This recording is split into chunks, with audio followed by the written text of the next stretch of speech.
Bismillah. Il était 22 heures passées quand les nouveaux mariés entrèrent dans la suite Roméo et Juliette de l'hôtel Peabody, le fameux palace de Memphis. Casey, ou plutôt Madame Carmichael, comme l'avait appelé le réceptionniste de l'hôtel, fit le tour de l'appartement du regard, pendant qu'Adam donnait un pourboire au porteur. Cette suite, dont le tarif atteignait sûrement plusieurs centaines de dollars la nuit, n'était sûrement pas prévue initialement dans la lune de miel offerte par Chanel 8. Mais une chambre normale n'aurait pas convenu à un couple de jeunes mariés n'ayant pas l'intention de partager la même pièce, et encore moins le même lit. En juger par la masse de reporters qui les avaient suivis depuis la station de télévision et qui étaient tenus à distance par le portier du Peabody, étrange notion du respect de l'intimité d'un jeune couple. Adam et elle n'avaient aucune chance de filer à l'anglaise. Aussi valait-il mieux qu'ils disposent du plus d'espace possible. Elle grimpa l'escalier en courbe qui menait à la chambre à coucher et y trouva un lit aux dimensions démesurées, recouvert d'une vaporeuse couette immaculée et de coussins artistiquement disposés. De vrais jeunes mariés auraient mérité un décor un peu plus chaleureux, à son avis.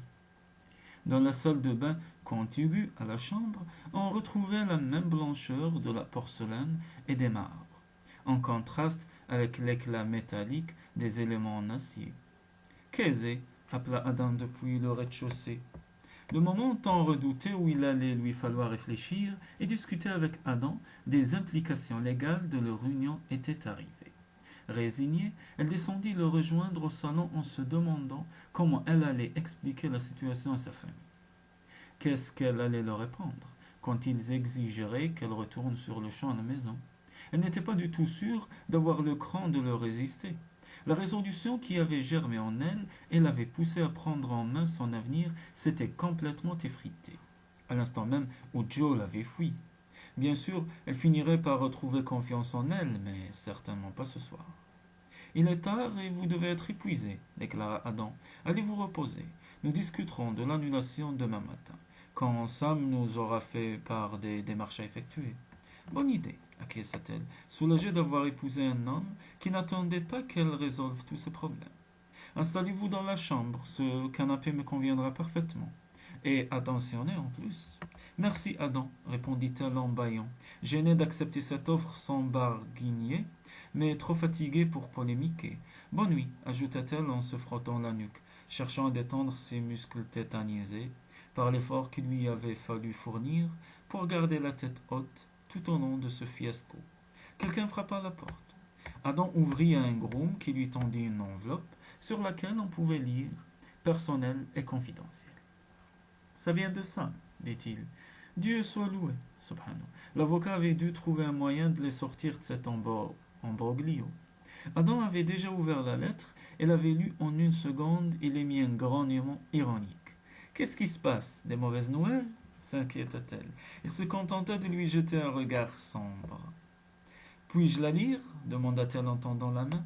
Je ne suis pas sûr que vous souhaitiez vraiment en prendre connaissance, déclara Adam, qui tenait toujours la missive hors de sa portée. Mais elle la lui arracha et parcourut avidement les quelques mots que Sam McGill avait rédigés de son imposante écriture bleue. Interdiction de consommer le mariage. Oh! Souffla-t-elle choquée, en laissant retomber le papier, comme si nous allions faire une chose pareille. C'est totalement ridicule. Exactement. Sam est très prudent, expliqua Adam, avec un petit sourire qui effaça momentanément la tension sur son visage. Je pense simplement qu'il cherche à parer à toute éventualité. L'enthousiasme que vous avez montré tout à l'heure, en m'embrassant, a dû l'inquiéter quelque peu. Moi, je vous ai embrassé. Ça, c'est la meilleure. Alors que c'est vous qui en avez profité, octa-t-elle indignée, bien que le souvenir des lèvres d'Adam, sur les siennes, lui fit encore tourner la tête. Moi, j'ai seulement suivi, protesta-t-elle, en s'accrochant à la seule explication plausible. Je pense qu'il est temps d'aller dormir. Et séparément, éluda Adam, dont le sourire s'était brusquement évanoui en faisant un geste vers le sofa. Une fois dans la chambre, Kaiser réalisa pourquoi il avait fallu une habilleuse pour lui boutonner la robe dans le dos. La majorité de la trentaine de minuscules boutons en perles était hors de sa portée. Après cette débattu dans tous les sens pendant une bonne minute et avoir compris que c'était sans espoir, elle alla jeter un coup d'œil discret dans le salon, soulagée de constater qu'Adam était profondément absorbé dans ses pensées devant la baie vitrée d'où il contemplait Union Avenue qui s'étalait à ses pieds. Ouf, il n'était pas encore couché. Adam, lança-t-elle en descendant l'escalier, je ne peux pas déboutonner ma robe toute seule. Auriez-vous la gentillesse de m'aider demanda-t-elle en lui tournant le dos pour montrer l'étendue du problème. Il lui vint obligeamment en aide. Elle n'aurait jamais imaginé que la zone où se trouvaient les premiers boutons entre ces deux omoplates pouvait être aussi sensible. L'effleurement délicat des doigts d'Adam sur sa peau nu provoquait en elle des sensations inouïes. Vous avez froid demanda-t-il d'un ton neutre. Comme elle ne pouvait s'empêcher de frémir, elle eut un geste de dénégation et se raidit pour prévenir tout frisson intempestif, sans réussir toutefois à atténuer l'effet du contact des doigts d'Adam sur ses terminaisons nerveuses. Terriblement consciente qu'un peu plus de chair nue se révélait à chaque nouveau bouton d'effet, elle avait les joues en feu et se demandait anxieusement si Endo pouvait rougir. Son trouble provenait sûrement de la lettre de l'avocat. Voilà que 5 minutes à peine, après avoir reçu la consigne de ne pas consommer leur mariage, elle demandait à son mari de lui ôter sa robe. Je pense que vous pourrez terminer seul, annonça Adam d'une voix pincée. Merci, j'espère que vous ne passerez pas un moment trop inconfortable, ajouta-t-elle en désignant son lit improvisé. Il la considéra un moment sans rien dire, puis, baissant les yeux sur ses épaules, il répondit d'un air impénétrable. Maintenant, il est temps d'aller vous coucher. Malgré son épuisement, Kesey eut du mal à trouver le sommeil.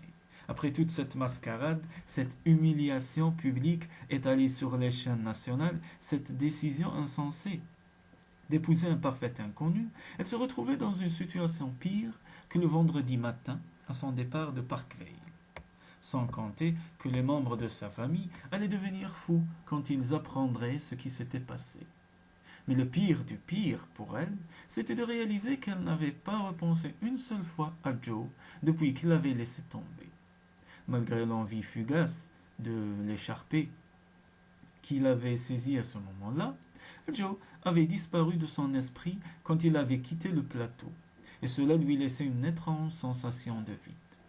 Pas besoin d'être agrégé de psychologie pour décoder à quel point son ancien fiancé n'existait pas pour elle.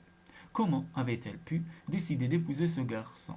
Elle s'était persuadée qu'elle pourrait partager avec lui le type d'amour romantique auquel elle aspirait, alors qu'en fait, elle ne cherchait qu'à fuir la maison de son père. À la réflexion, Joe avait eu bien raison de les conduire.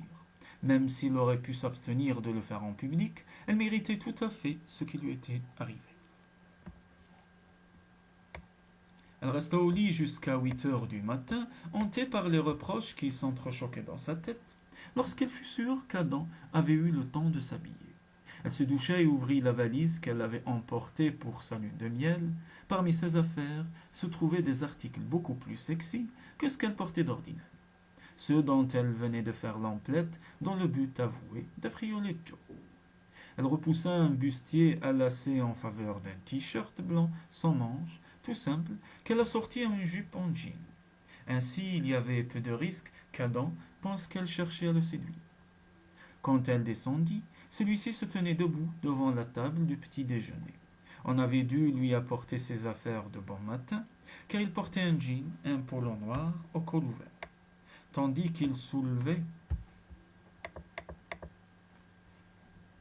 les couvercles des différents plats posés sur le chariot, Kesey eut l'œil irrésistiblement attiré par ses bras nus bronzés aux muscles puissants. L'apercevant, il tira une chaise pour l'inviter à s'asseoir. Elle y prit place en se frottant les pommes au tissu de sa jupe, un peu troublée.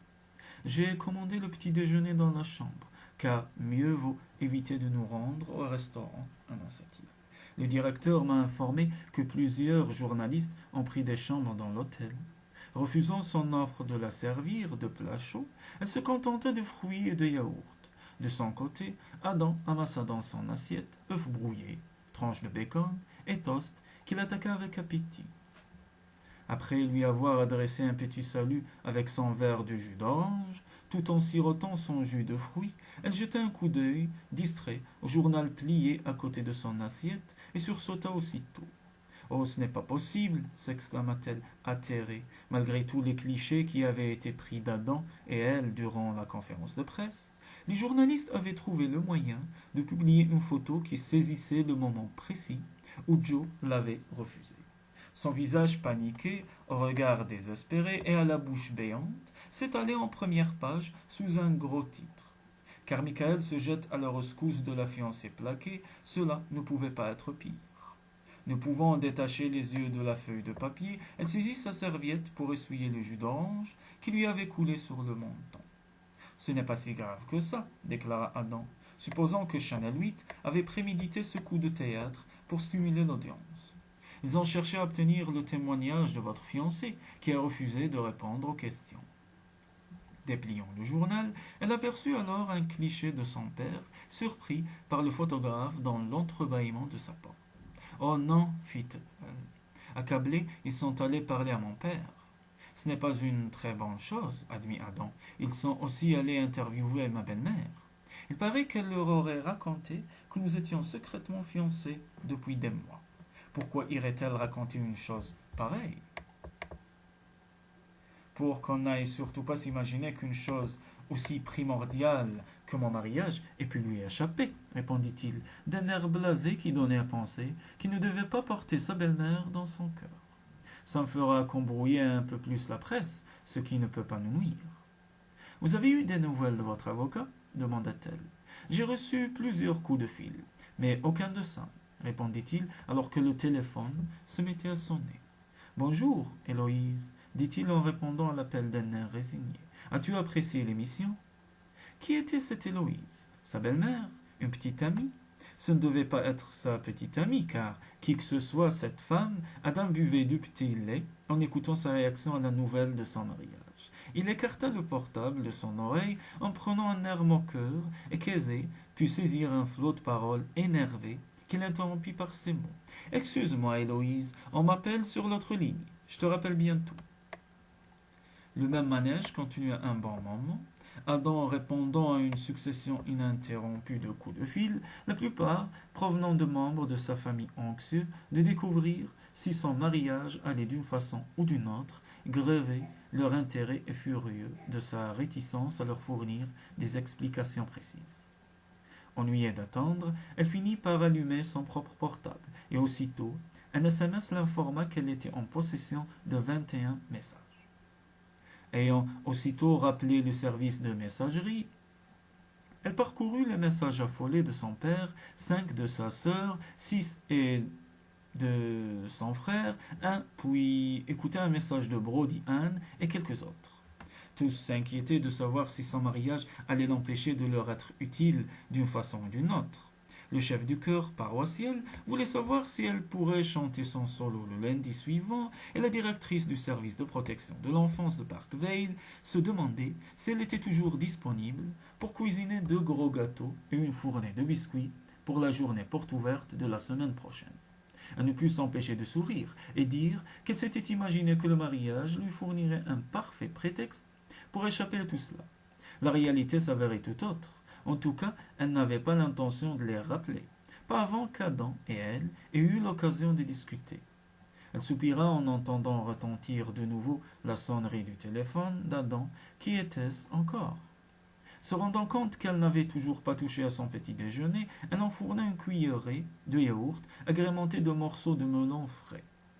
C'est alors que son propre portable se mit à gazouiller. You are the sunshine of my life. Quand elle eut fini de convaincre la bibliothécaire de Parkvale qu'il lui était impossible d'animer la séance de lecture de l'après-midi pour les tout petits, elle s'aperçut qu'Adam, qui avait déjà raccroché, la contemplait d'un air railleur. Vous n'aviez pas d'autre choix de sonnerie? Bien sûr que si. C'est moi qui ai personnalisé mon portable en téléchargeant ce thème. C'est un moyen d'affirmer ma personnalité. Son vis-à-vis s'esclaffa bruyamment, tandis qu'elle le toisait avec un air de dignité outragée, prouvant qu'elle ne plaisantait pas. C'est très positif de renforcer son estime de soi par ce genre d'affirmation. Et ça marche? Chaque fois que mon téléphone sonne, je me sens mieux, ajouta-t-elle en décochant un Adam, un sourire éclatant, visant à camoufler le fait qu'à ce moment précis, la recette ne lui semblait pas très efficace. Vous y croyez vraiment? Bien sûr, mais chacun doit chercher le type d'affirmation qui lui réussit, expliqua-t-elle en hochant la tête avec conviction. Moi, c'est You are the sunshine of my life qui me donne confiance en moi. Vous, par exemple, vous pourriez vous regarder dans la glace le matin, vous dire que vous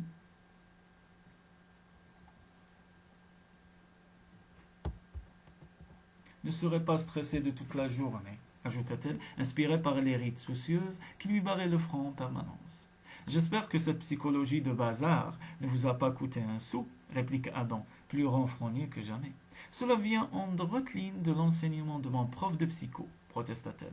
Vous n'allez pas me dire qu'il vous a conseillé d'utiliser votre portable pour augmenter votre confiance en vous. Bien sûr que non, elle n'a pas dit ça. J'ai extrapolé. Adam replongea dans son assiette avec une énergie renouvelée, même si son bacon et ses œufs avaient dû refroidir depuis longtemps avec toutes ces conversations téléphoniques. Pourquoi étudiez-vous la psychologie? Pour surmonter les traumatismes de votre enfance? Je ne suis pas en thérapie. J'étudie la psycho pour enrichir les personnages de mes romans, répondit-elle avec passion. Son portable avait repris son gazouillement. Ah, cette fois c'est mon père, l'informa-t-elle, après avoir regardé le nom affiché sur l'écran. Après lui avoir rappelé à quel point il l'aimait, celui-ci se lança dans un monologue interminable d'où il ressortait que sa famille avait besoin d'elle et qu'il fallait qu'elle sorte de cette situation inextricable le plus rapidement possible pour rentrer à la maison. Comment est-ce que j'irai sans toi à ma rééducation mardi? Tu y as pensé? Lui reprocha-t-il d'une voix plaintive. Tu n'as qu'à appeler un taxi, se retint-elle de rétorquer, comme si elle n'avait que cela en tête en ce moment. Mais comment lui en vouloir alors qu'elle lui avait toujours affirmé qu'elle serait là s'il avait besoin d'aide? Le signal d'un double appel la dispensa de trouver des arguments. Attends une seconde, papa, j'ai un double appel, dit-elle, en permutant les lignes. En reconnaissant la voix de sa sœur, elle se raidit sur sa chaise. Oui, Karen, je suis mariée. Non, je ne suis pas folle. Non, je ne rentre pas à Parkvale. Je voudrais que toi et papa... Allô? Elle reprit en vain l'autre ligne. Son père avait lui aussi raccroché. La liaison était mauvaise, expliqua-t-elle à Adam, en fixant obstinément son assiette pour lui dissimuler à quel point elle était blessée. Bon, maintenant qu'on est libres tous les deux, libre est un terme très relatif, la coupa-t-il. Vous oubliez qu'on est toujours mariés. Nous devrions avoir cette discussion dont vous avez parlé, continua-t-elle. Son téléphone sonna de nouveau, mais elle jeta un coup d'œil furtif au numéro qui s'affichait et ignora l'appel. Vous devriez éteindre cette machine, lui conseilla Adam, en prenant au même instant une communication, procurant ainsi à Casey l'occasion de retrouver un peu de sa combativité. Vous disiez? Susurra-t-elle dès qu'il lui raccroché. Moi j'attends l'appel de Sam, répliqua-t-il en fronçant les sourcils. Il ne faut pas que je le rate. Et moi je dois parler à ma famille, même si je ne sais pas quoi leur dire. Il y eut un long silence, jusqu'à ce que son téléphone se remette à chanter You are the sunshine. Karen, je t'en prie, ne pleure pas, supplia-t-elle. Je suis désolée, je sais que tu préférerais que je sois là, mais si pour ton bien, ma chérie. Adam voyait que Casey faisait des efforts désespérés pour retenir ses larmes, et il pouvait percevoir à distance les ondes hystériques qui émanaient du téléphone. Il regarda sa montre. Si elle passait la matinée à discuter avec sa famille, il ne réussirait jamais à se tirer d'affaire. En juger par ce qu'il entendait, sa famille n'avait rien à envier à la sienne. Il n'y avait qu'une façon de procéder avec des gens pareils, la manière forte. Or, Casey était visiblement incapable d'employer cette méthode. D'un bond, il fit le tour de la table et lui arracha le téléphone des mains, ce qui, comme elle ne s'y attendait pas, ne présenta aucune difficulté. Karen, je ne vous connais pas, mais je peux vous dire que vous ne rendez pas service à votre sœur, déclara-t-il en marchant de long en large. Conscient de l'ébahissement de Casey, tandis que Karen s'étranglait au bout du fil, mon épouse et moi-même, comme ça sonnait bizarrement, avons besoin de nous retrouver seuls. Alors, au revoir, conclut-il abruptement en se plantant devant l'énorme bouquet que leur avait adressé la direction de Peabody avec ses compliments. Puis, coupant court au couinement de Karen, il plongea le portable au fond du vase. Mais vous êtes fou, glapit Kazé qui le suivait de près. Vous étiez incapable de clore cette discussion, et elle était en train de vous rendre folle. Alors j'ai réglé le problème, dit-il en se frottant les mains. Vous devez vous sentir soulagé. Pas du tout. Comment osez-vous? Et puis, zut, c'est vous qui avez raison, reconnut-elle avec un petit sourire. La sonnerie du téléphone d'Adam retentissait déjà à l'autre bout de la pièce. Je m'en occupe, si vous voulez bien, lança la jeune femme en se dirigeant droit dessus. Non, c'est inutile, je m'en charge, répondit-il en marchant sur ses talons. Mais Kenzé s'était déjà emparé du portable et, ayant regardé le nom qui s'affichait, l'informa. C'est Héloïse. Ma belle-mère, s'exclama-t-il en roulant des yeux furieux. Qu'est-ce qu'elle veut encore? Passez-la moi. Je vous ai dit que je m'en chargeais, rétorqua Kenzé en reculant pour passer de l'autre côté du sofa. Le voyant se diriger vers la fenêtre ouverte, lui emboîta le pas, inquiet de la suite. Kenzé, ne faites pas trop tard. Quand il parvint à sa hauteur, elle avait déjà jeté le portable dans le vide. Sous le choc, il se pencha à la fenêtre. Cette fille n'y allait pas de main morte. À l'avenir, il éviterait de pousser le bouchon trop loin avec elle. Anxieuse, Kenzé retenait son souffle en le regardant. Vous venez d'assassiner un sosie d'Elvis, affirma-t-il d'un ton sinistre. Ce n'est pas vrai, s'exclama-t-elle, épouvantée. J'avais vérifié, il n'y avait personne. Croisant son regard, elle vit qu'il riait sous cap. Ils explosèrent en un moment d'un incoercible fou rire, qui fit momentanément s'envoler leurs soucis. Plongeant son regard dans celui de Kenzé, qui pleurait de rire, Adam, sans réfléchir, lui effleura légèrement du pouce le coin de la paupière. Il n'avait soudain plus qu'un désir, presser ses lèvres sur sa bouche. Sûrement une réaction à tout le stress de ces dernières 24 heures.